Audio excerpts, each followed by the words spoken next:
dogs. Like, this is what I'm here for. And she was like, okay, yeah, do what you want, but just, it's going to be hard, because my dad ran his own plumbing business for 35 years. It's like, it's very hard. And then, I think I didn't give up, because I knew that after doing that course, how I felt. And then having this one dog, I'm just trying to promote myself. And I was like, don't give up, don't give up.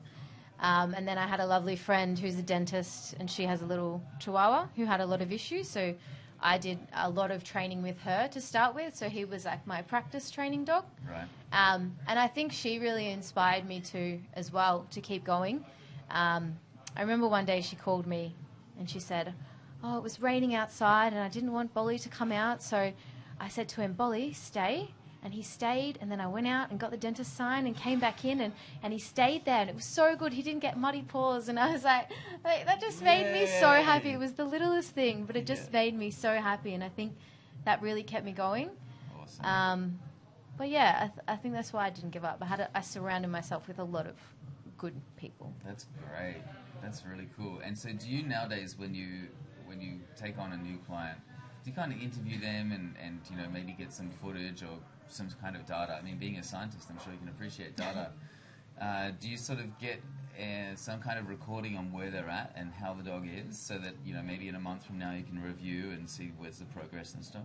Yeah, definitely. So the first time when a client inquires about walking, I'll always go over there. I'll do about a 2-hour consult, and we'll speak about the dog's behaviour, medical history, what the issues are. And there's a whole list which goes for about 2 hours, and then we'll go for like a practice walk to see how they can walk on the lead. And then from there I'll say, okay, I can walk your dog, or your dog needs a walk and train. So I just gauge it from that. But I always meet people before, and their dogs before, because sometimes dogs have issues that maybe another trainer might be better at handling, like more aggression issues. So then I'll refer them to someone else. So it's definitely good to meet them first. Cool. So you have, I guess you could call that a discovery process. Yeah, definitely. Is that what you call it? A discovery process? No, but I like that. Yeah, it's kind of a term that's used in coaching. Like, you sit down with somebody and you find out where they're at, what's going on for them, what they potentially need help with. And really, the whole point of it is not so you can sell them stuff. Is to find out, are we a fit? Can I genuinely help you? Because, I don't want to have a client that I can't actually help. Yeah, definitely. I think that's where I've sort of surrounded myself with other dog trainers as well, where I think people respect you a little bit more when you can refer them to someone else that has more experience. Absolutely. So I've done some work with aggression dogs, but not hugely that other trainers that I know who specialise in that. So if I go there and I don't feel comfortable, I would say, this other trainer, he specialises in it, he's been a trainer for 10 years, I think you should go to him. Yeah, good.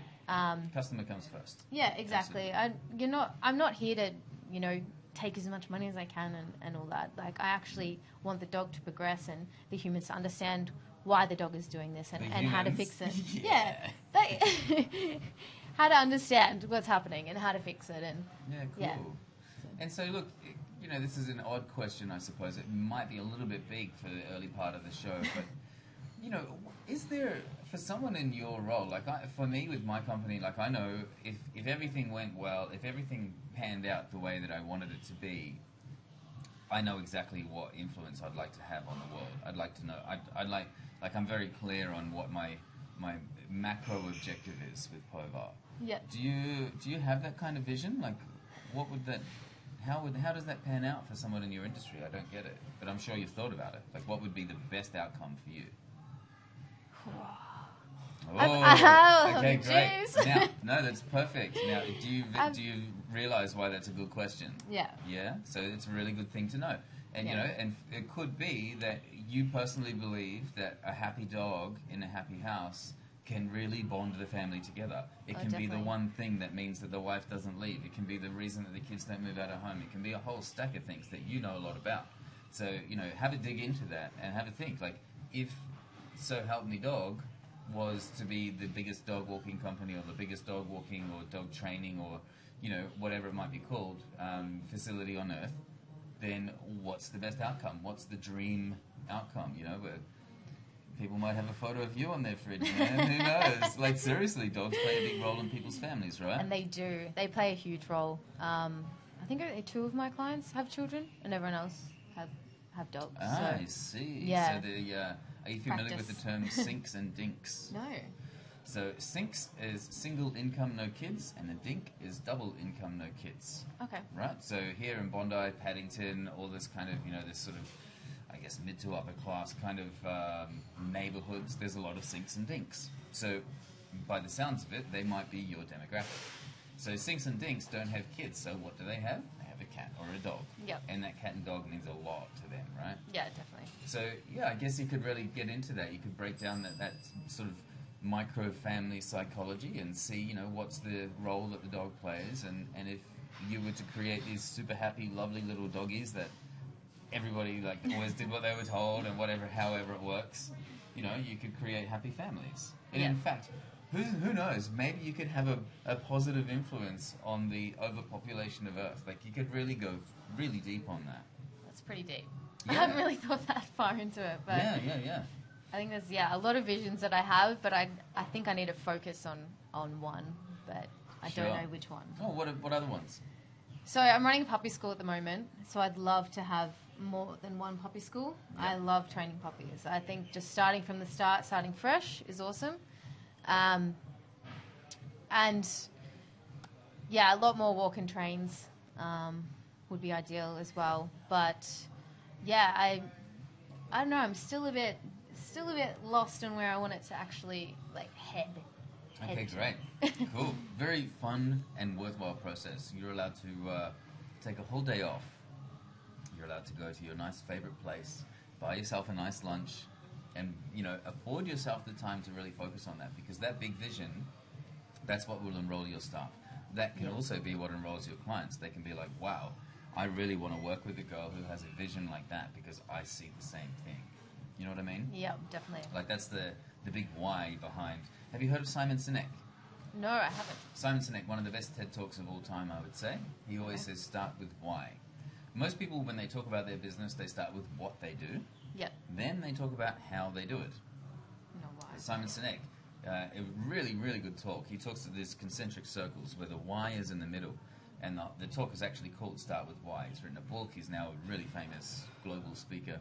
And he always says start with why. So for me, I'm really clear on my why, which I'm sure you've heard a few times. My why, I was going to say, I think I've done this at your Prova. Yeah, maybe. Yeah, we did the big mind map. The mind map, with the why in the middle. The why, absolutely. Yeah, that would have been, maybe you did the business one. Yeah, I did, yeah. Yeah, cool. So the why, it really is a big part of it, because when if let's say, for example, you grew and you ended up with, 7 cities in Australia, whatever it might be, and there's somebody who wants to be a dog walker or a dog trainer or something like that, and maybe they're amazing. Maybe they're extremely good. They're all qualified and they're a bit of a celebrity, whatever. But you've got this big company, and this person has the ability to work for whoever they want. Yeah. The reason they're going to choose one over the other, of course, money and work lifestyle, whatever might come into it. But the thing is, the truth is, when you go to Silicon Valley, and there's all these coders, and there's this huge opportunity for all these people in the tech industry. Usually, the reason they pick one company over the other is because of what that company is trying to do to the planet. What's their impact? What's their vision? What are they trying to create? What's the difference they're going to make? Because at the end of the day, people want their legacy to mean something. They want their hours not just to be for money so they can buy a big TV. They actually want to stand for something.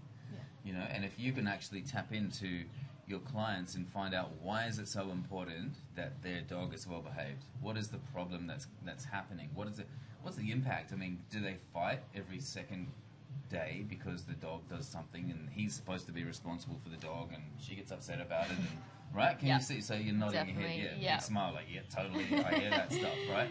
So who's to say that your service isn't actually about keeping couples together? It could be about helping people to stay together in a sinks and dinks environment or whatever it might be, and it could also be that there's a lot of lonely people out there whose dog is really the cornerstone of their I suppose their private, intimate life. In the fact that that's who they talk to, that's who they come home and, I don't know, do people do talk to their dogs? Or they come home and they're like, my boss did it again, rah, rah, rah, whatever it might be. I do as well, and I forget that I do. Sometimes I'm like, oh, see you, Boris, see you Monday, and I'm like, what am I doing? What am I doing? It gets lonely walking. It gets lonely walking sometimes, and you find yourself talking to them, and then you're like, oh, I look a bit crazy. But it's fine. Everyone does it. Yeah. I do it. My old Totally neighbour was a little old lady in a wheelchair.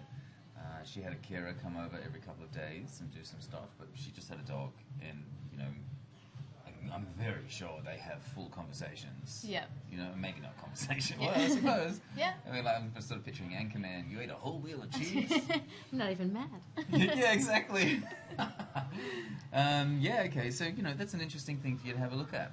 You know, give yourself some time off, or give yourself some time aside to work. See, one of the critical things at this early stage of being in business, there's so much to do. You know, and the cliche, I could draw a picture, but that doesn't work on radio. If I hold my hands up in a cross like this, right? Yeah. So at the start, we work in our business, and we're constantly working in it. And as time goes on, the objective is to stop working in it so much and start working on it, right? So yeah. on it would be writing up the company vision, writing up, you know, doing things like, you know, I guess marketing is a little bit on it to a certain extent, certainly in the way I do it, because I mean, you got training content, those sorts of things, but the vision can sort of steer. It can be the spearhead behind everything you do. Because if you really tap into how you believe or why you believe that, you know, having a well-behaved pet is critical to, you know, people having a good life or whatever it might be, all the stresses that can come with it, and not to mention the happiness and wellness of the actual animal. Yeah, you know, exactly. That's a big part of it too. When the dog's well behaved, he has a better life, I'm guessing. Yeah, definitely. Yeah? Definitely. And I think it's helps people and the dog understand each other as well. I think that's where like one of the biggest issues is that they're like, why are they doing this? Well, I've told them, you know, and then the dog's doing it for another reason. So it's kind of connecting the two and being like, this is why your dog is doing this, and because you're doing this, he's doing it more, etc., etc. Right. Okay. So making them understand each other. Right. Yeah. So they can be friends. Yeah. Very cool. Yeah. So those sorts of things. You know, what's the big vision? What could you possibly achieve? And when you do that, when you enroll your existing clients in, you know, this is my big vision, they're going to talk about that. You know, that's the story that they're going to share with their friends who've also got dogs. Not, oh, you know, she's really nice and she'll come over and she does a great job. Like, that's great. But if you really... Can you see how that's the kind of story that gets shared? The why? Like, that's the passionate part. It's the big vision. It's the... You know, she's trying to make a big difference in the world. She really believes this, this, and this. Like, that's the kind of stuff they want to share with their friends. And do you know why? Why do they want to share that with their friends? I don't know, why? Because it makes them look good. True. Right? Yeah. They picked this dog girl, this so help me dog. Why did you pick her? Because she believes in this. Because she's, you know, she's out to do this with the world. Rah, rah, rah, rah. Yeah. So if they're aligning themselves with somebody who's doing positive good, proactively doing positive good, not just talking about it. There's a lot of people talking about it. Yeah. But someone who's doing actual good, then that makes them look good, and so therefore it's actually boosting themselves. We all operate by ego, so let's just get that bit out of the way. Like, there's nothing bad about it. That's just how humans are. So, you know, give them something cool to share, and then it might actually be beneficial to your business and the dogs. Yeah. And the dog park. Always the dogs. And you know, there's some naughty dogs that poop on the street, and they need to be taught properly. So it actually makes my life better too. Yep. So you don't stand it. Correctamundo. All right, let's get back to some tunes, huh? Put a little track on. We'll be back. We're going to talk about some ways that Sophie can do some marketing stuff, and let's get into some cute puppies and see how we can take advantage of this everyday life that you have, where you're actually out there with some of the cutest animals on earth, and what kind of opportunities you have that you might be able to just push a button and leverage. Cool. How you feeling, Sophie? It's her first time on radio. She was on TV, but this radio thing is a big deal, right? That's cool. I feel good. It's awesome. Feel good. Good. I think you're doing great. Let's have some tunes. Back in 5 minutes 44. Rock and roll. Ladies and gentlemen, welcome back. This is Tuesday on Tuesday, actually. So the show is called Tuesday. We're on Bondi Radio, of course, as you know. Down here at the bucket list, that track is just finishing. Cool. We're here with Sophie today, and she has a fabulous business with a wonderful name, by the way, called So Help Me Dog. Thank you. Can we talk about where the name came from before we get into the puppy school stuff? Okay, so you know what? I don't even know how I came about it. But Did you steal it? No, I didn't. I was actually at a dog training seminar, which are awesome. So I was there with a few people that did my dog training course. And we're just sitting around, and I was like, I'm gonna get a name. I'm gonna get this up and going. And we're all sitting down, just thinking, and I was just writing down a heap. I had like 2 pages of just like, what am I going to call myself? And then I was, putting them in and seeing if the name was available. And then it just clicked, and I was like, dog, God, so help me, dog. Yes. Perfect. Oh my gosh. And then I went around to everyone and was like, what do you think of this name? So it happened in the seminar. Yeah. You were actually there with people who you could run it by, and Yep. you could get social cred straight away. Yeah, that's That exactly is what happened. perfect. Yeah. Very cool. Yeah, okay. And so you were checking online to see what was available. It's available, and eureka. Boom, there Yep. it is. Bought Set. it straight Game, away. set, and match done. Very cool. Okay, cool. And nowadays, not only do you help families stay together, not only do you help single people with a dog and couples with a dog have a more pleasant life and enjoy their companion, but you also have puppy school. Yes. Now, tell me about puppy school. I'm going to guess it's a bunch of little rascals running around biting everybody's ankles. Is that kind of what it's like? We hope it doesn't get that far. So we try to avoid, but that's why we're there to help people not get their puppies to do that. I had a dog try to bite my ankles a couple of weeks ago, and as soon as I turned around, he'd be at me. Oh, really? Yeah. Sometimes a lot of people don't realize, but they actually play with their dogs with their socks. So they play games with their I socks. see. So then if you have socks on, sometimes that dog, or shoes, sometimes that dog will go for you. How about that? And hands as well. A lot of people play hand games with their dogs like this, and they go, every time I pet my dog, it tries to bite me. And I'm like, do you play hand games? They're like, yeah. I was like, stop. Because if you're sitting on the couch like this and your hand's still, and that dog is like, oh, a hand, we get to play. See. So stop So playing I took hand it games. Personally, I was like, oh man. No, it's probably that. I was trying to impress my girlfriend, and this dog was attacking me. I was like, damn, this dog thinks I'm evil. No. You know what I mean? Like, Definitely it was not. bumming me out. I was like, stop it, dude. You're messing up my street cred here. No. Anyway, okay, so puppy school. What does it look like? How does it happen? Okay, so puppy school is that run at Bondi Junction Vet Hospital in the Junction, and it's a 5-week course, and we just go through everything from the biggest one is toilet training and puppy biting. They're the 2 biggest ones. But how to get your dog to interact with other dogs and humans and socialize appropriately and have manners, as well as doing commands like sit, stay, come, drop. Yeah, so that's Fetch? shit.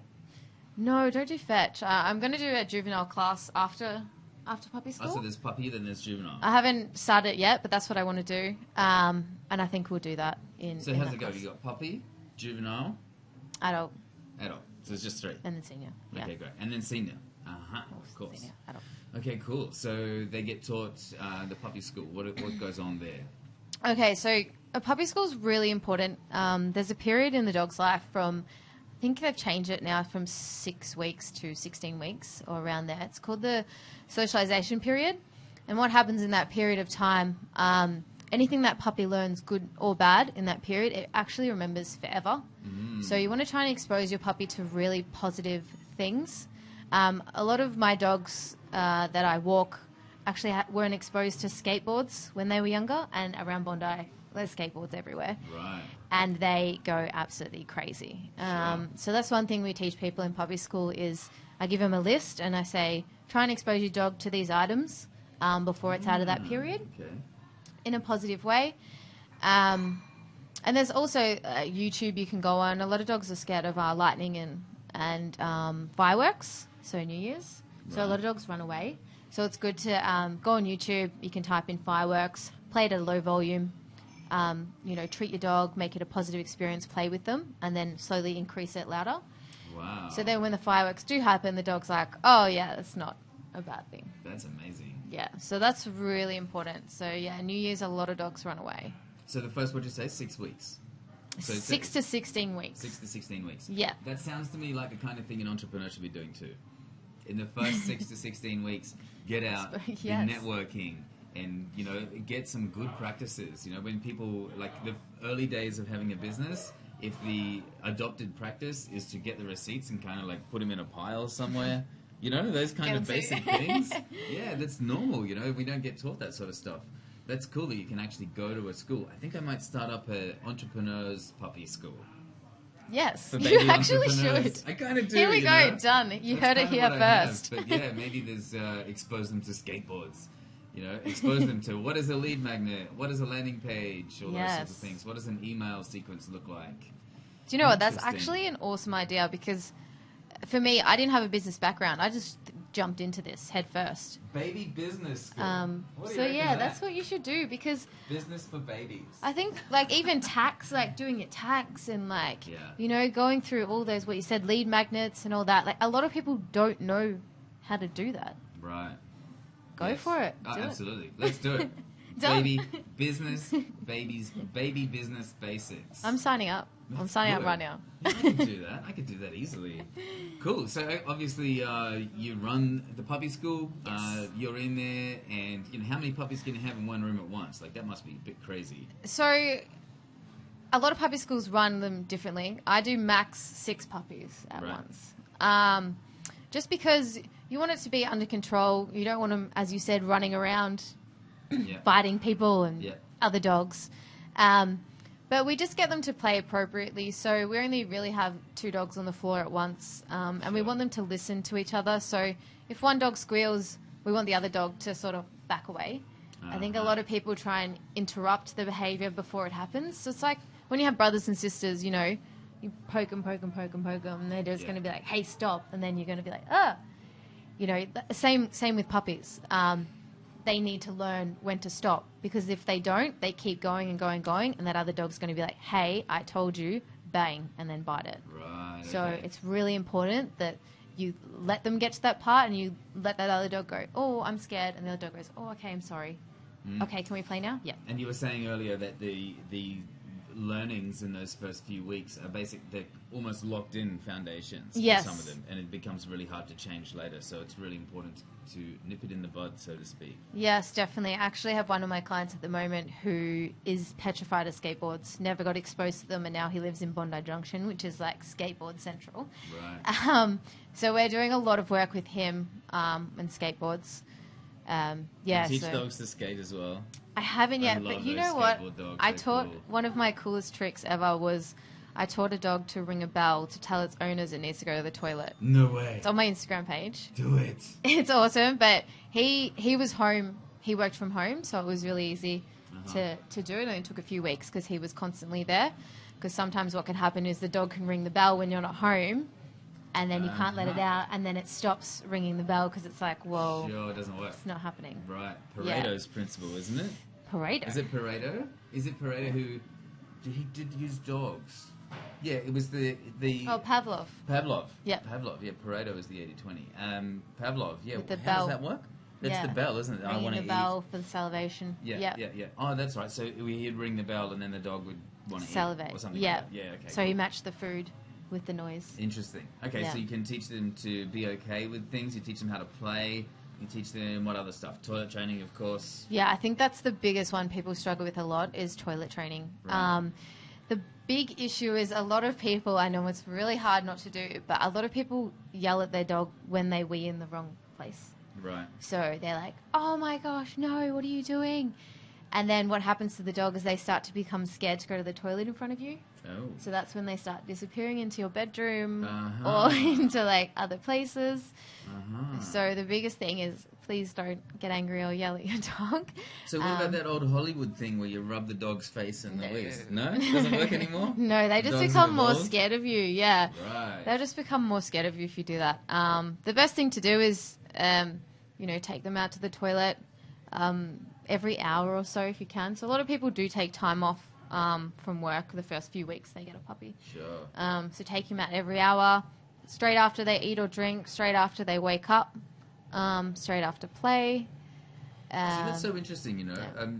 There's some of the stuff that you're going through now, that would be an awesome lead magnet, like a little video series, just with, maybe some footage of some of this stuff happening, and it could be like, here's the top 7 things you need to have an epic puppy.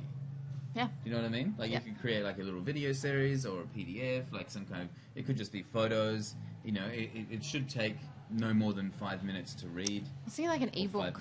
Yeah, I want to do like a little ebook. That's interesting because think about your own life. When it comes to a lead magnet for a business, if you came across a website and it was something that you were interested in, but it said, you know, put your email address in here and you get 1,000 pages on how to do that problem, right? So the thing is, it is epic value and it is totally awesome, but you're probably not going to read it. Yeah. You know, it's going to be one of those things like when somebody gives you a big book and they're like, oh, this is going to be amazing, it's going to change your life, and you put it next to your bed for 4 years. I actually right? started reading that book that I bought the other day. Good. Yeah, good. because you told me I had to start reading it. Yeah, no, that's cool. So do you see, like a lead magnet should take no more than, say, 4 or 5 minutes to consume. Okay. And it'd just be sharp things. It could be the top 3 things you need to do, or the 7 things you didn't know about training your dog, or the 5 easiest ways to walk your dog without distraction, or whatever it might be. Yeah. You know, so that kind of thing, so that they can just read through it, get great value, and be like, wow, Sophie really knows her stuff. How do I get more? She's onto it. That's the point of it. Anyway, so that was really interesting, that little list that you went through there. So maybe when we get home, you could package that up. Yeah, definitely. That's a great idea. Yeah, and just write it out and make it look nice and put in some cute puppy photos, because you've probably got lots of those, right? I have 25,000 photos on my phone at the moment. 25,000 photos. And they're all like going into my iCloud because I can't save them on my phone. Yeah. It's crazy. There's dogs everywhere. Right.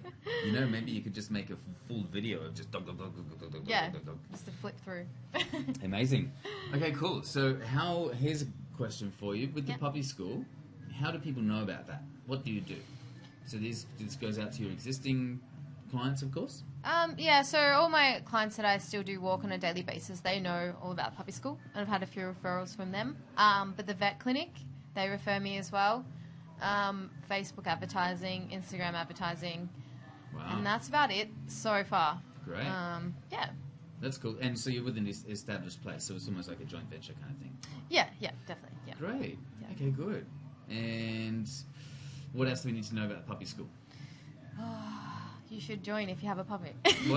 Well, I think that makes sense. You know, what you've been explaining is like you invest now and you get a great companion. What's the average lifespan of a dog? Depends on the breed, but 10 human years? 10 to 15 years, 15. I'd say. Right. Depending on breed. And how much is the puppy school?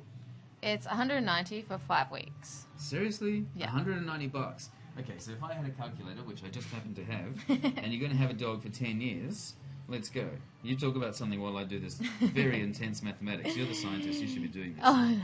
So 190 divided by 10 divided by 52 equals 36 cents a week, ladies and gentlemen. There you go. Let's invest 36 cents. Oh my God, seriously? So Crazy, there you go. hey? Very good investments. Wow, 36 cents a week. I think that's affordable. Yeah, definitely. Okay, great. How do they find that? SoHelpMeDog.com.au. No, it's actually www.sohelpmedog.net. I couldn't get .com.au. Okay. But I'll try and get it. But yeah, .net. or Okay, just cool. Google me. I'm on Google too. Google it. I'm good at that. Okay, great. Cool. So what happens after puppy school? What do they do next?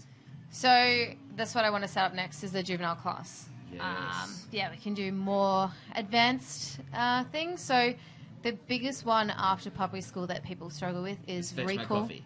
And that. So getting their dog to come back at the dog park. Right. Or just having them off leash. Yes. Yeah, I think that's the hardest thing for people when they're distracted. The dog's just like, nope, bye. See you later. Yeah. Yeah, sure. Okay, so that's a big part of it. Sure. Yeah. And what?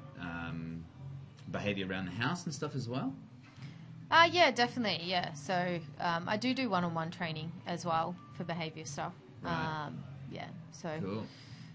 Well, everybody wants to have a cool dog. Everybody wants their dog to represent themselves, right? And so if there's a naughty dog running around the park, it makes the owner feel like a bit of a dick. Yep. So you don't want to do that. You want to be the cool one with the disciplined dog. That is so important, though, isn't it? Like, if I had a dog and it was just running around tearing stuff up everywhere, it would make me feel so silly.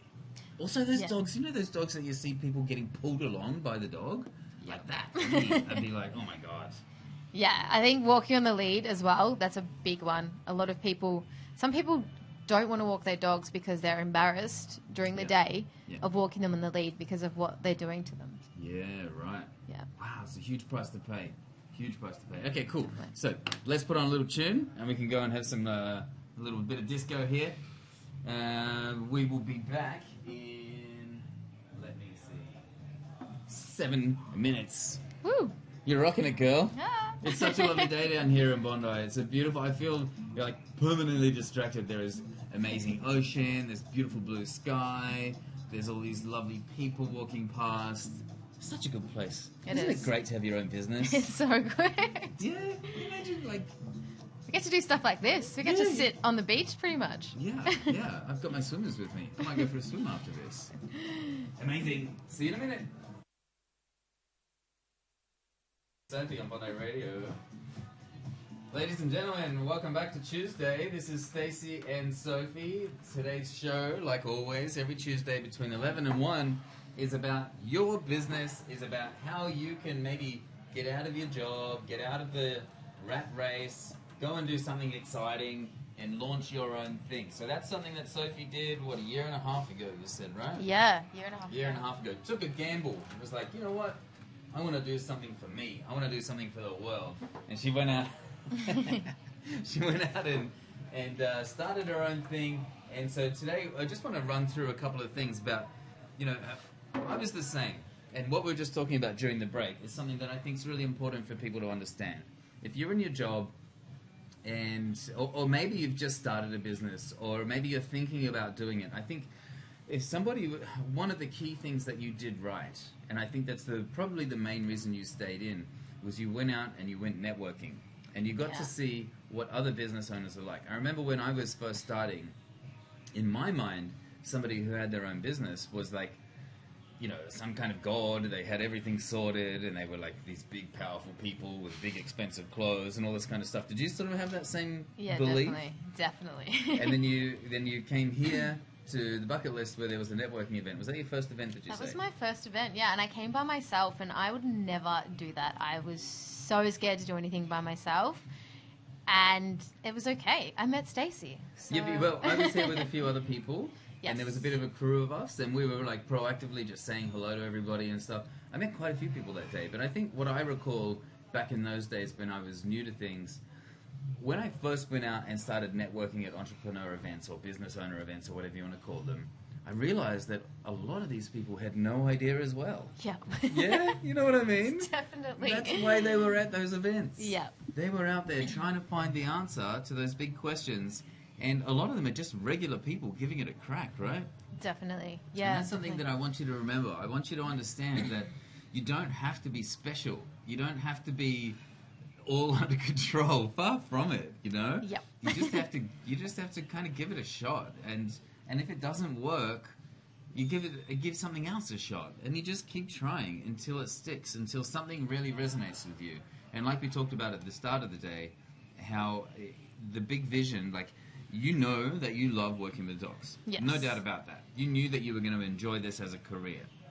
So you had that sort of backing you up, I suppose, that solid belief that you are supposed to be working with dogs. And I believe you said the exact same thing to your mum. Is that right? Yes. So this was your calling, and it was in your heart, and you knew that this was what you had to do.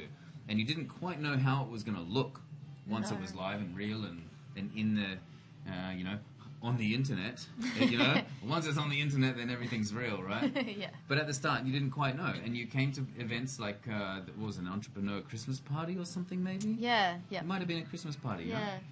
With Ross Dawson, I believe. Yeah, that's right. Yeah, that's right. And there was a few speakers presenting, and, I'd say probably a third of the people in that type of audience, they are in the startup phase, or they're thinking about it, or they've got an idea, and they want to run it past some people.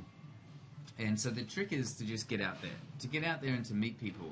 And not only do those people end up referring you clients, but they also show you quite clearly that you've got what it takes. Yeah. Do you agree? Yeah, definitely. And so you did that, and then you just started talking to people, and you picked up one client, and then did you develop some kind of pitch about what you do and how you do it, and did you just continue talking to people, and eventually it became sort of a pattern? Yeah, I think just talking to people and then going, oh, next time I should say this, or I should add this next time. Sure. Yeah, I think it's just learning from talking, and I'll never forget my first consult. Like, I charged like the lowest of low, but $14 for 6 hours. Just let me do it. It was dog training, and I was so scared they were going to be like, no. But I think once I started saying, and because I believe in what I'm doing, and once I started talking about it, they were like, oh, she knows what she's like, talking about. And then, and then from there it just got easier. But the first time you do it, it's with anything, the first time you do it, it's so hard. And then if you keep doing it, you just get better at it. Yeah, same as swimming. Same as doing a backflip. Yep. Same as anything else in life. You just got to keep doing it, you know? And like a kid doesn't give up on walking because it's hard. They just keep going. Exactly. And so if you in your heart know that you want to work with dogs and there's no other way to go, then you just got to keep trying and eventually it'll work. Yep. So, you know, you just push through. So I had a great question in my mind. Damn it. It's gone. It'll come back. It's same with radio. I don't know what I'm doing. I just get out there and I keep doing it until it works. And eventually you get it. But with the business, so once you were out there and you started to, you know, get your word out, did you start to identify exactly what it was that you were there to solve? Like, generally, a business is solving a problem for somebody, right? And so once you can identify the problem and once you can really propose what's your solution, that's when you really become a little more clear about what you're doing and how you can help people. So was there a moment where, like, you knew you wanted to work with dogs, you had one client, you picked up another client, and so on and so on. Did it become clear that you had a specific kind of niche? Is there something that you, now, after a year and a half, can you see that there is a certain type of problem that you were there to solve? I think the first problem that I was solving was a lot of people in Bondi especially have really small yards or no yard, and they wanted their dog to go out to the toilet during the day. Sure. Pretty much. So I think that was the first thing. A lot of people like their dogs have a break during the day, then they sleep the rest of the day until they get home. Right. But because I only had a scooter at the start, so I was just scooting around, picking up one dog at a time, a lot of people were referred to me for dogs that actually can't be put with other dogs, so single walks, right. Working on that. So that sort of to start to be what I would do. I think they were the first two problems that I found. Yeah, okay, cool. So can you identify, so the solution then is, so you actually take them out every day or 5 days of the week? I've got 3 dogs that are 5 days a week. The rest are like 3 or 1. Yeah, okay. It just depends. It changes every week. So. And so the problem that you're solving is that the owner, let me guess here, the owner feels bad that their beloved puppy is sitting at home feeling sad, and they end up feeling so like a double sad. The dog's feeling sad, the owner's at work feeling sad. Yeah. So you're actually generating happiness. Yeah, exactly. And I think my first client, Boris, I do mention him a lot. He was actually a rescue, but he was tiny. So when they got him, he was like this little thing, and now he's huge because they didn't know what he was. Yeah, so now they feel bad because he can't get out. He's this big dog. So yeah, that was another thing that happened. Yeah, okay. So. But you really do. What you're doing is actually helping people to feel good, right? Yeah, and definitely. It's through their dog, which is an important part of their family. Yeah. So is that part of your talk? Like when you're introducing yourself to somebody, how do you say, when someone says, what do you do? What do you say? This is a hard question because I recently just went to a business seminar with Aaron Sansoni, and this is what he asked. He asked people, what do you do? And then they would say, and he'd go, but what do you really do? And then he'd just keep going and going and going, and then he's like, that's what you really do. Yeah, cool. So it's a really hard question to answer when people What say that. do you do? I'm going to do it on you now. What do you do? Because I was like, I'm a dog trainer. But what do you really do? Yeah, exactly. And so what you said, like help people, I help people understand their dog's behavior pretty much, and help live in harmony in the house. That's pretty much the gist of it. But yeah, I haven't got a long pitch yet. I'm still no, short's good. Still thinking of that, Short's but good. Yeah, pretty much. It's not just I'm a dog trainer, and I think that's really important to realize as well, that you aren't your job title. Like, you're not just a dog trainer, or you're not just a personal trainer, or you're not just that. Yeah. You're more than that.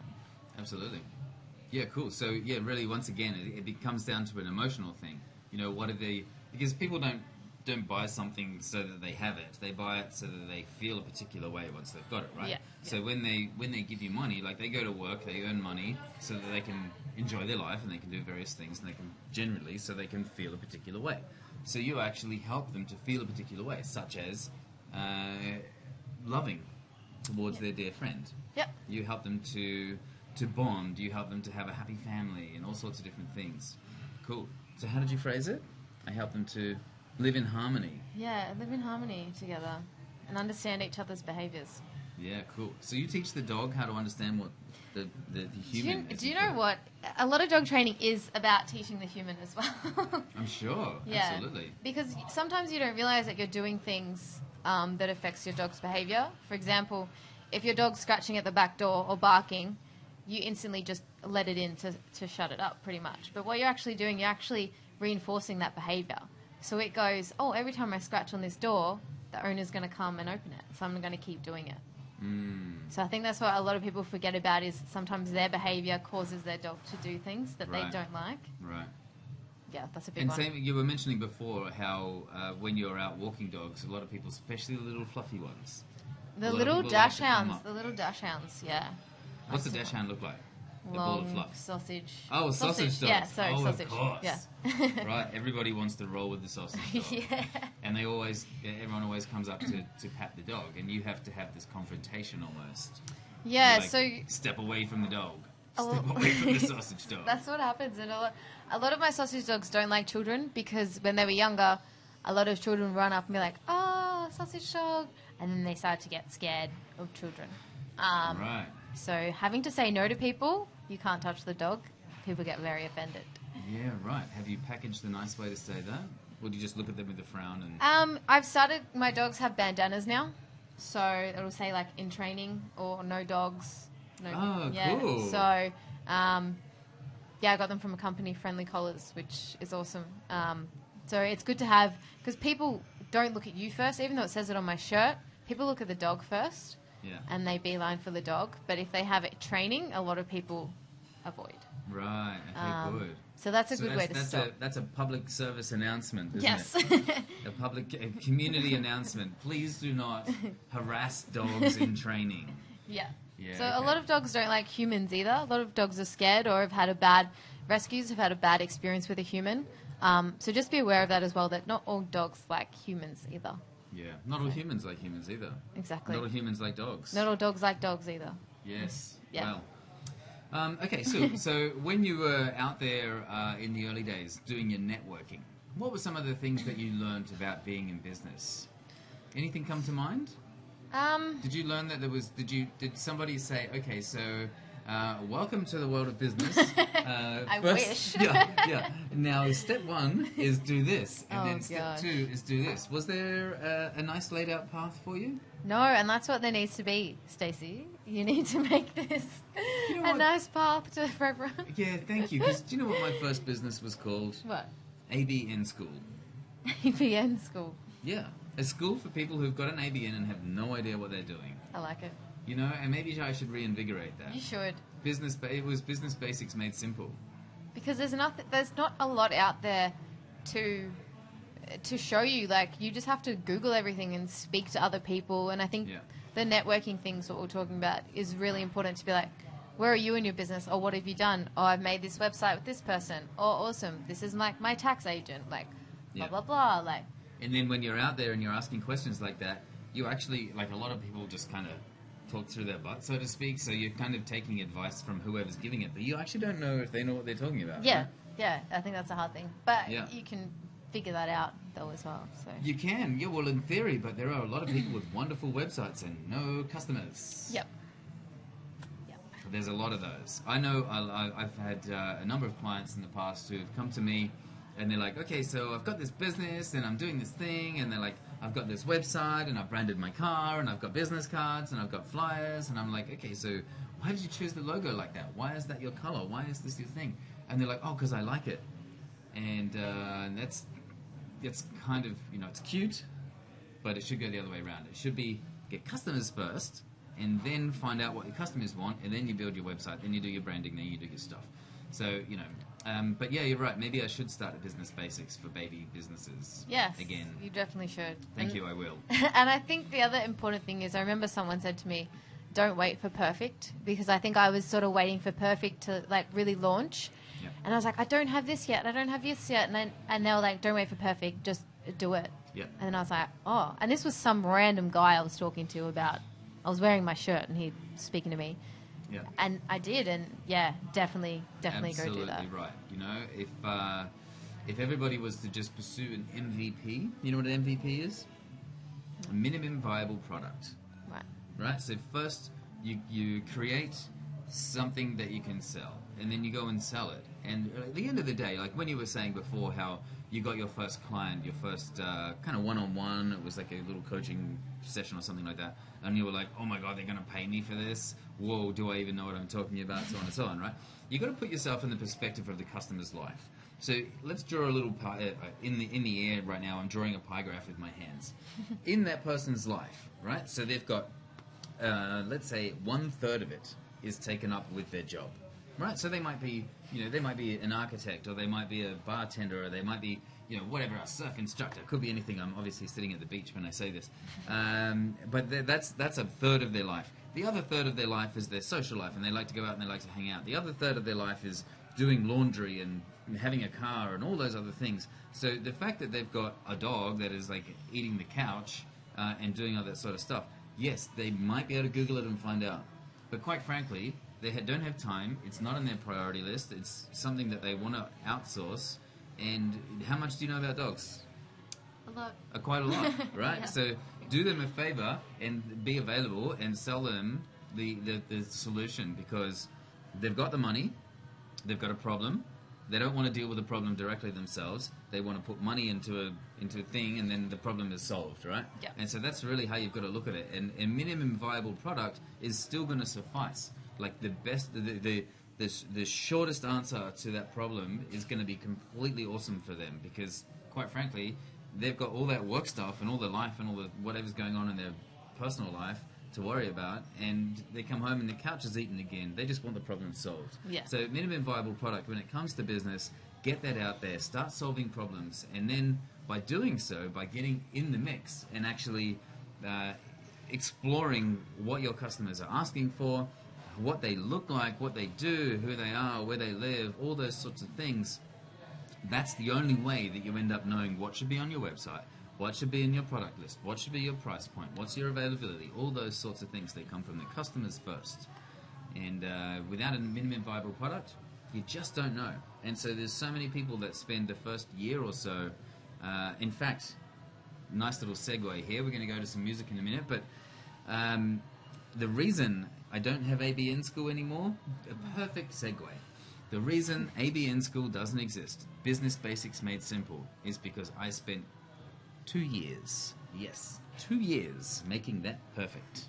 There you go. I made it perfect, and I had the website, I had the content, I had everything. Everybody, like, no one knew what I was doing, but I spent 2 years in my office creating this entire curriculum, and I had to study everything about business just to be able to run this workshop, right? After 2 years of getting it perfect, I ran a workshop. I got 40 people in the room. They were all quite important people. I got a standing ovation, and I hated doing it. And I never did it again. Wow. Yeah. Terrible, terrible thing to do. So, lesson number 101 of business. Sell something first. Yep. So you've done well. Well done. Because most people, they do it the other way around. They get it perfect, and then they go out and sell, and then they go, actually, you know what? I don't even like it. Or the customer doesn't even want it. Or basically no one buys it. Yeah. So, well done. Thank you. What would you like to say about that before we go to some music? The other thing I'd like to say as well is if you can, go find a mentor or someone in your area that does the same thing. I sat on a heap of dog training sessions with Ian, Bondi Behaviourist. He's helped me a lot, and I've sat in a heap of puppy schools as well and just seen what other people have done and how they've built their businesses, which really helped me. So definitely go out and find someone that's doing what you want to do and have a chat to them. Everyone's really open to it. Yeah, they are. That's true, huh? And you know what? It comes back to that ego thing we talked about. Yeah. You know, they might be giving away their intellectual property, but the reality is, if you go and copy it, it's going to be different. Yeah. Even if you copy it. Yeah. So there's not really much risk to sharing all your stuff, teaching people and sharing what you have. Cool. All right, time for some tunes. We'll be back in a little bit. In the meantime, if you're out there listening to us and you're sitting there not happy with where you are in your life, and maybe you're thinking of starting your own thing, then make today your day. Today is Tuesday. Choose to take a stand for yourself. Send someone an email. Call somebody. Get brave. Take a leap. You know, I dare you. I dare you. Double dare. Ladies and gentlemen, welcome back. We are here on the Tuesday show with Stacy. Every Tuesday between 11 a.m. and 1 p.m. Sydney time. We're broadcasting live from the Bucket Beach overlooking... Bucket Beach? From the bucket list overlooking the spectacular Bondi Beach with beautiful weather again today. So we're here with Sophie. Sophie has been in her business for a year and a half. She had a full-time job and she threw caution to the wind, was offered part-time and opted to just go bold on your own, which is cool. And there's been a great story since. But what I want to talk about here is something that's just come up during the break. Because there might be people out there listening and thinking to themselves, you know what, I would like to have my own business. I am in a normal job and I would like to start something of my own. And I guess the big question is, but how? How do I do that? So I want to run through some stuff here. And I want, Sophie, can you please ask me questions? If something's not clear, please ask me questions, okay? Because I talk about this stuff so much that it just kind of rolls out of my mouth and there's probably holes in the information. So, if you have a full-time job, and let's say it's a serious job, let's say it's a proper profession, maybe you went to uni and you did all the right things and you got good marks and you got a good job, and to actually quit that job and to just go out on your own would be a little bit, I guess you could say a little bit irresponsible. Your parents might give you a slap around or disown you. Your friends would be like, dude, you're crazy, what are you thinking? And all those sorts of things. So here's how to do the soft transition, the Povar way. And this is actually what we do as part of our program, because I find that it works. It's actually a way for you to gently and, I guess, not passively, but to just take it easy and to really nurture yourself, nurture your career, nurture all those things, and to not just give up on everything. So if you are in a full-time job, let's say pick a trade, for example. Architecture. Architecture. Okay, so perfect. If you're an architect, if you're out there and your job is an architect and you're thinking to yourself, well, how could I possibly start my own business? Well, here's the thing. Architecture is a massive industry. And what's even great about architecture already is that it is full of consultants. So if you've been an architect for, let's say, you know, maybe you studied and you had a particular strength when you were at uni, and then, you know, if all went well, you ended up working in a field where you got to utilize that particular strength that you had, and you're working in architecture, maybe you're in a small firm, maybe you're in a big firm, whatever it might be. But because you've been in that field for long enough, you can look around and you can see to yourself, okay, so firstly, maybe there are some consultants that are already doing the thing that you're good at. Or, on the other side of that coin, maybe there's no one doing it yet. But you can probably see the need. You either see that it's an existing opportunity that other people are doing, and you can kind of copy them and do it with your own flavor. Or, you could actually go and start something totally new. But I don't want you to quit your job and just wing it. What I want you to do is to spend a couple of hours per week writing down what it is that you're particularly good at in architecture, for example. Right? So to explore yourself, to explore your past, to explore the jobs that you've done, the contracts that you've had, the wins that you've had, the things that you've learned the hard way, and other issues in the industry. So one of the things that I did when I was working in the promo industry, I was quite a serious professional. There's not many serious professionals in the promo industry, but I took it quite seriously, and I created a great business out of it. I saw that there was a few issues in the hierarchical structure of the promo chain of command. So the big brand would contract a big marketing company. The marketing company would come up with this campaign. They would contract the staffing agency, and then the staffing agency would find the staff, and so on. But up that chain, there was a few issues with a bit of turnover and problems that were quite endemic, I think is the word. Is that the word? They're a big problem in the industry, and it was costing a lot of money, it was costing a lot of staff, there was a lot of turnover because of it. And so I started to dig into that, and I started to really keep my eyes open and become a bit of an expert on that particular problem. So, and that's just not through thinking, that's actually through writing. So if you want to become, if you want to start your own business, here's a great way to do it.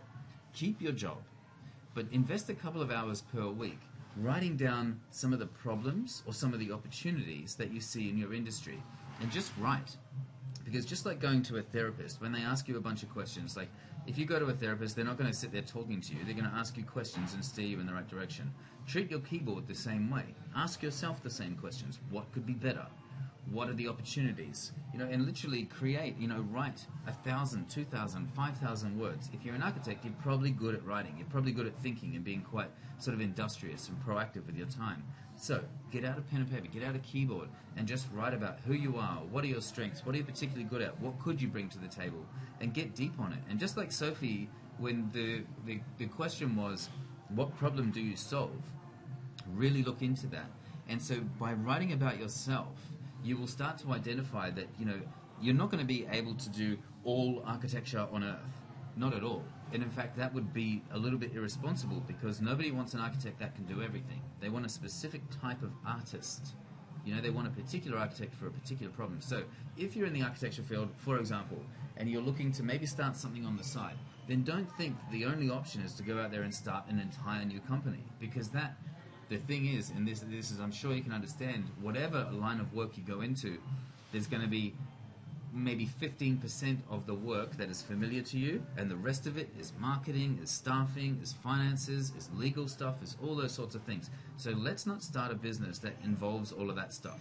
Let's be a consultant, let's be a freelancer, and let's start to sell our time by the hour whilst we're still at work, right? Because what that enables you to do is to gently nurture your own path, is to softly, without interrupting your financial situation, without putting your career in jeopardy, without even letting your office know, just start writing, and then just start maybe calling up some people and saying, hey, you know what, you're going through that problem, ask around, just like Sophie did. She was like, what do I do with the dogs? Where do I get my clients? Go to networking meetings, say, hey, I'm in architecture, I'm really good at this one particular thing, this is something I love to do, I love seeing the smile on people's faces when I solve that problem for them, and just build it and nurture it. And it's okay if it takes 12 months before someone pays you. It's totally okay, because if you don't start now, it's never going to happen. And there's a nice transition process when you do it this way. In let's say in 6 months from now, you might be able to make $100 an hour, and that'll be fine. And you can maybe do it on a Saturday. You can go and sit with somebody who's in the middle of a project, they're having a particular issue, maybe, I don't know much about architecture anymore, but maybe they're having some problems trying to fit these things together, or maybe they're having some problems trying to build their house around a tree, or whatever it might be. And so you can come and sit with them, and they will be so grateful, because like I was saying with the dog problem, they've got a problem, they want a solution, they've got money, they just want it out of the way. And so they're more than happy to pay you. But don't quit your job and then go and put it all on the line, because that's going to create all sorts of angst. And one of the worst things to that is that when you put it all on the line and you need money, then you compromise the vision, you compromise the values, you compromise what you would like to create for your own lifestyle, and you end up having to chase money. So a really nice way to convert from being a full-time employed person, particularly in a serious professional career, is to just identify what part of your industry are you particularly good at. What micro niche, what's the special little part of architecture that is just yours? And then write about it. Don't just think about it, write about it.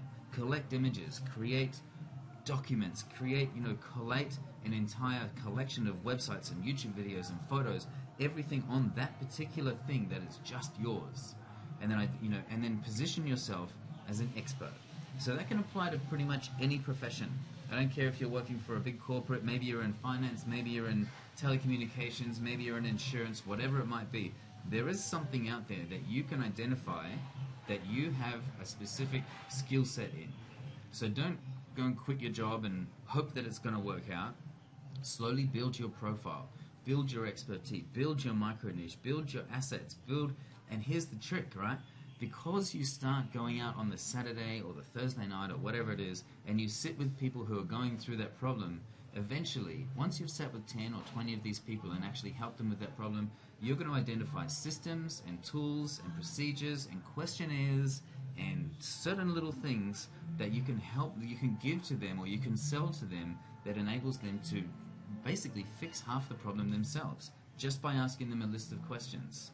And so that's kind of like, it becomes almost like a lead magnet. It becomes like a qualifying process for your new clients.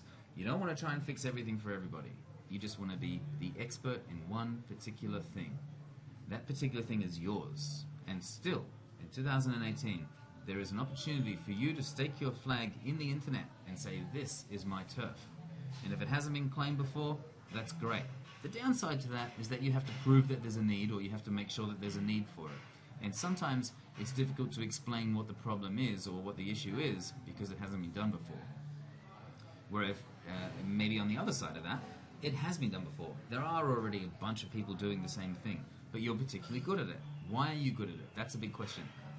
You know you're good at it because you've analyzed your past, you've gotten into all the details, you've researched all the times you've solved that particular problem for particular people, and you're clear on who you solve it for, exactly what the problem is. So, it's a 12-month process, and it's okay if you don't get paid for your time for that first 12 months because you've already got your job.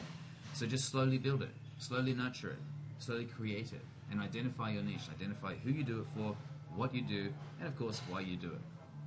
Does that make sense? Yes, I love that. Any questions? No, that's Surely great. I didn't get everything all in one No, go. I But wish that I did is- that from the start. Well, yeah, that's right. Like, so you could have done yeah, the same thing. yeah. There's no reason why you couldn't have kept your job and started walking dogs and, you know, and identifying exactly who you like to work with and all those sorts of things. There's no reason why you couldn't have done that. Yeah. However, you had a different story. Like, you had an inspirational, you had a almost like a message coming through you from the universe. It's like, you got to be on dogs, man. You got to be pro dogs. You got to get out there. You got to help people. And so, you know, it's great that you took the leap. And now, a year and a half later, it's okay and it's worked. But you did also have a bit of a secure scenario where you could do that, right? Yeah, So, definitely. you know, if you're out there and if you're maybe in a full-time job and you're not sure how to start a business, then don't just quit your job and you know, go and pay $1,500 for a website and then, you know, put ads everywhere and hope that it works out. That's one way to do it, sure. And I find that exciting when people are doing it. I wouldn't want to be doing it myself. No, yeah. But it is exciting when I hear stories like that. But the soft, modern way to do it is to just convert your skill set into a coaching kind of content. You know, what's the problem they've got, what's the solution they want, and what are the 5 to 10 steps they need to do to get from sad to happy. Like, that's really all you need to do. Now, before we move on, the best thing about building your business from a consultant or a freelancer first, the best thing about that is that you end up with a list of steps that people can take, which can become modules for an online course, which can become a video series, which can become, you know, they can scale.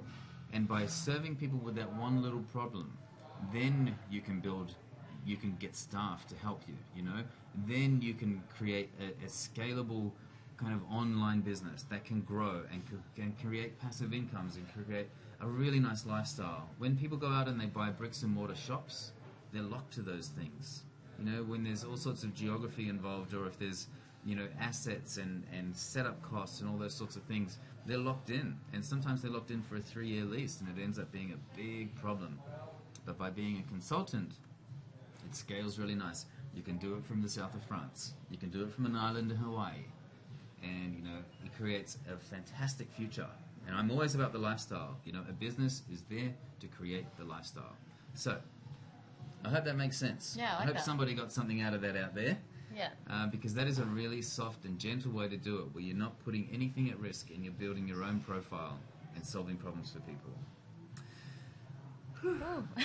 Okay, cool. So, there you go. That's the introductory course for business basics, you know? Sign up now. Baby business. Yes, sign up now. Look, Soph, we've got, how long have we got left? We have got 9 minutes left.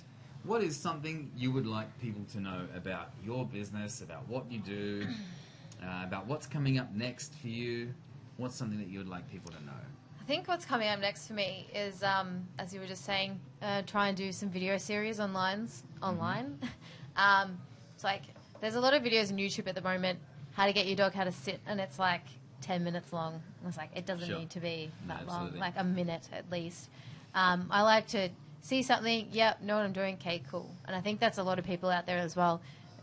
People do like reading, but not, as you were saying, like thousands and thousands of pages. People want a quick video. Oh, this is how I do it. Okay, you know. Yeah. So I think that's next. And also, we were speaking the other day about going into workplaces that have dogs that are dog friendly, and maybe holding classes at lunchtime with people and their dogs, just to get their dog out and go through any behavioural problems they're having at home or in the workplace. So Awesome. I think that's what I'll be targeting next. Absolutely. As well. Yeah, that's definitely a good market, and I'm sure there's people doing it already. One way that you could get that ball rolling, instead of going in and saying, "Hey, I want to sell you a solution," just go in there and say, "Listen, can I have maybe can I buy your secretary lunch or whatever it might be?" And just say, "Look, what are the problems? What are the problems you're dealing with? Yep. What's going on there?" And then do that for as many companies as you can get around to, maybe 20 companies that have over 100 staff and maybe have a dog-friendly policy. If you do that, then they're telling you what they want. Yeah. You know what I mean? Exactly, yeah. You could That's go a in there and great way. propose all sorts of things, but the best way to do it is to go in there, respect their problems, find out what they're going through, and then, of course, if they say, if you ask them all these questions, and then you go away and you shake hands and say, "Cool, well, look, I'm going to come up with something cool, so can I give you a call once it's done?" I think You know what I mean? I think that's the most important thing is to ask your clients what they want. I think some people forget that they have a process and they go, "This is how we do it. This is how we train." Da da da da, and people forget you have to actually be like, "What do you want? What's the problem? Yeah. Okay, this is how we're going to solve it." Because every dog's different, and and that's a tough thing, because when someone's new to business or when they have that inspired idea, they're like, "That's the solution." And if they had the ability to contact everybody on Earth, the solution that they personally think is the solution could probably work. But the reality is, we don't have access to everybody, so we need to kind of customize what it is that we're proposing for the audience that we have access to. So you could go around and you could ask these people.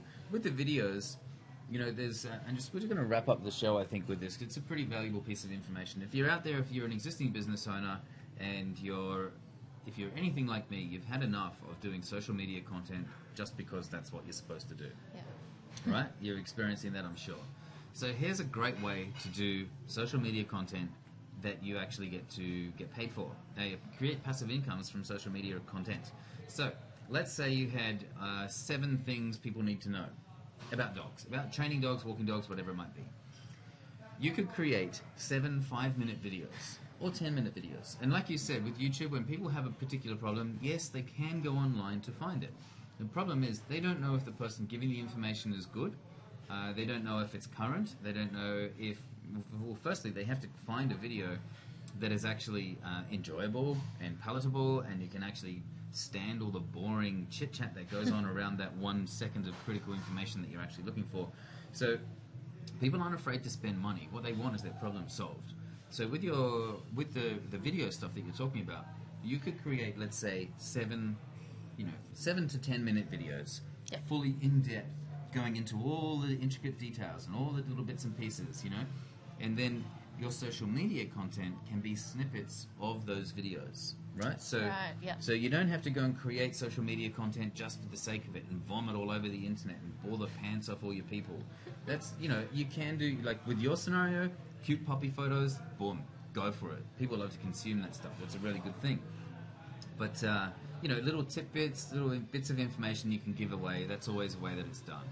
But you can actually extract those from your 10-minute high-end kind of in-depth, really valuable training video. Yeah. In fact, everything you know could probably be put into 10 videos.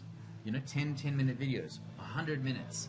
But your social media content can come as snippets from that. Now, what that does for the person who sees it, they're like, "Wow, Sophie knows what she's talking about. That's a really interesting and insightful video. It's got lots of information in it, but the problem is you're not giving them everything." So they're like, "Wow, that's great. How do I get more?" It's like when they give you a taster at the ice cream shop. Oh, yeah. And so you don't have to go and produce a whole stack of social media content just for the sake of it. No, you create valuable video content, and you take snippets of that, and you can maybe even take a couple of snippets, mash them together, and make some sort of, introductory piece. Yeah. These are a couple of the things out of the 10. These are a couple of things you need to know about how to teach your dog to walk on a leash, for example. Right? If you want more, subscribe to my email list, and I'll give you a couple more. But it's still, you don't give them the whole thing. Yeah. And so you're basically teaching them what you have inside your membership. Okay. Portal. Yeah. Does that I make like sense? that. Yeah, definitely. Same thing works for architecture. Same thing works for a bartender. Same thing works for pretty much any industry. You could make these educational videos that would stay behind a membership portal where people have to pay either for a course, right? So it's a one-off course that they have permission to watch 3 times, for example, or it's a membership site that has everything in it, and it might take them 3 to 5 months to actually consume it all, to put it into place. But also in there has those tools. It has the forms they fill out, has the the checklist that they put up on the fridge, has all those little things that you can create. Like you can create a checklist. Yeah. Right? Oh, yeah, for That sure. would be a great actual PDF download. Yeah. Give me your email address, I'll give you the checklist. These are the things that you should have in your house, or procedures that you should do on a daily basis or weekly basis to make sure that your dog is happy. Like that would be valuable in itself. And you Yeah. can create that out of your head. Intellectual property and using what's in your brain is a very, very nice way to run a business. You don't need 10 million a week. 1,000 a week is pretty much enough to live anywhere on on Earth and have a great lifestyle. So, you can create that from what's already in your head. If you're over 27, if you've got a degree, if you've got a serious job, pretty much 100% of the people that I've worked with in that scenario have intellectual property that can be sold online, either as a course or as coaching content. They can pay for you by the hour over Zoom or Hangouts or whatever. There's no reason, Sophie, why you can't be doing that too. So as long as you start thinking along those lines and start jotting stuff down, everything, and particularly ironically in architecture as well, every building we look at started with a pen and paper. And so why shouldn't your business too? It really should. It starts with words. It starts with all the stuff that's in your head, and you draw it out onto the sheets. 44 seconds to go. That's about it. Have you had a good time? Yeah, I've had such a good time. But yeah, send me your questions, or if you want a training consult, www.sohelpmedog.net or puppy school as well. Dognet. Dog.net. Oh, God. Look, guys, anyone else out there who has an interesting story to tell about their startup, as you can probably tell, I will make it easy and fun for you. We'd love to know about how your business has been. What have you learned? What would you like to share with people? Of course, you get to promote your business as well. Every Tuesday on the show here, you just need to be a little bit flexible with your time, because between 11 and 1, it's when everyone else is normally working. All right, so this is the Tuesday show. My name is Stacy N. Henderson. You can Google me. My company's called Povar. If you'd like to convert your career into an online course so you can have passive income and live from anywhere in the world, which is basically what I get to do, which is great. In fact, in a month from now, I'm going to be moving to Asia somewhere, maybe Bali, I don't know. I'm going to be living in a nice little villa with my own swimming pool, and someone who comes in and gives me a foot massage as I eat my breakfast. Wow. How good is that? That's the life. Yeah, I'm really excited about it, And the great thing is I solve problems for people, and they let me live in Asia. It's great. And So soon good. your business will be online too. You'll have robot dogs. That's what someone said the other day. Dog bots. Dog bots. It's the thing of the future. If you position yourself to be that person, you can be that person. If you just leave it to chance, someone else will take it. Ladies and gentlemen, you're amazing. Today's Tuesday. Go and choose something that makes your day special. Send an email, make a phone call somebody important, propose a joint venture, propose a project, launch something today. Sophie, thanks, Dar. Thank you, You've been Stacy. awesome. Thanks. Let's go walk dogs. Bye. Rock and roll.